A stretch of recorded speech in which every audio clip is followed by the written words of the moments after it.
कावेरी पोतदार की दुनिया छोड़कर जाने के बाद पोतदार फैमिली में दुखों के बादल छा गए। विद्या पर विधि पोतदार की मौत का इल्जाम लगने के साथ ही पूरे घर में तनाव का माहौल बन गया। यह रिश्ता क्या कहलाता है? सीरियल के अपकमिंग ट्रैक में दर्शकों को देखने को मिलेगा कि कैसे अभीर और दादीसा मेरा तीनों पुराने घर में रहने लगते हैं और अरमान इसके लिए मान जाता है। लेकिन घर पर विद्या इस बात पर बवाल खड़ा कर देती है कि अभीरा और मेरा को दादीसा के पास नहीं रहना चाहिए। उसका मानना है कि उन्हें अपने परिवार का साथ देना चाहिए और अपने रिश्तों को मजबूत रखना चाहिए। अरमान, जो हमेशा दादीसा और परिवार के प्रति संवेदनशील रहा है, विद्या की इस बात से नाराज हो जाता है। उसे लगता है कि विद्या दादीसा के दुख को बिल्कुल भी समझ नहीं पा रही। गुस्से में वह विद्या से कहता है, माँ, आप पूरी तरह से पत्थर दिल हो गई हैं।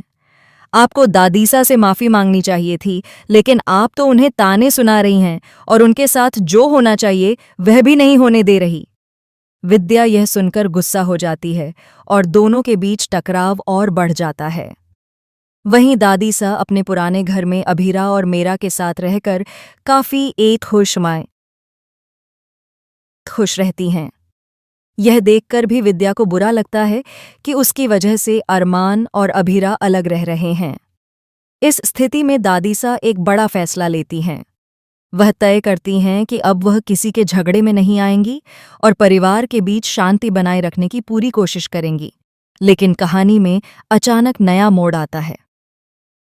एक दिन दादीसा अकेले सड़क पर चल रही होती हैं। वह विद्या की कही बातों को याद कर रही होती हैं और अपने दिल में परिवार को जोड़ने के लिए नई योजना बना रही होती हैं। इसी बीच उसकी नज़र सड़क पर आ रहे एक तेज वाहन पर पड़ती है, लेकिन बहुत देर हो चुकी होती है। उसका संतुलन बिगड़ जाता है और एक भयानक एक्सीडेंट हो जाता है। इस दुर्घटना में दादीसा अपनी आखिरी सांसें ले लेती हैं और हमेशा के लिए इस दुनिया को छोड़ देती हैं। इस हादसे के बाद पूरा परिवार शोक में डूब जाता है। अभीरा, मेरा और अरमान सभी सदमे में हैं।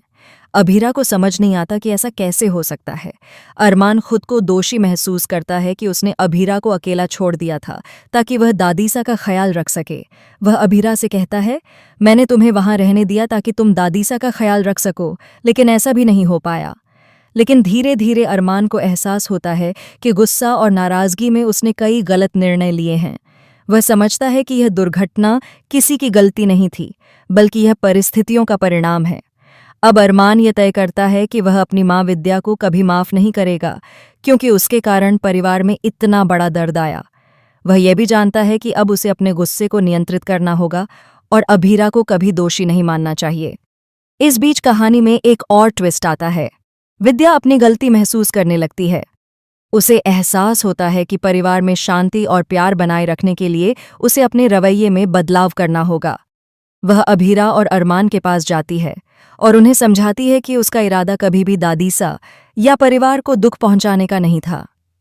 अभीरा और अरमान विद्या की बात सुनकर थोड़े सहज होते हैं, लेकिन दादीसा की कमी को कोई नहीं भर सकता। परिवार अब एक नई चुनौती का सामना करने के लिए तैयार है। यह देखना दिलचस्प होगा कि आगे आने वाले एपिसोड में पोतदार फैमिली कैसे अपने टूटे रिश्तों को जोड़ती है और क्या विद्या अपने गुस्से और अहंकार से उबर पाएगी। सीरियल के अगले ट्रैक में यह भी दिखाया जाएगा कि किस तरह अभीरा और मेरा दादीसा की यादों को संजोकर परिवार को एकजुट रखने की कोशिश करते हैं। दर्शकों के लिए यह एपिसोड भावनाओं, ड्रामे और रोमांच से भरपूर होने वाला है और हर पल दर्शकों की सांसें थमने वाली हैं।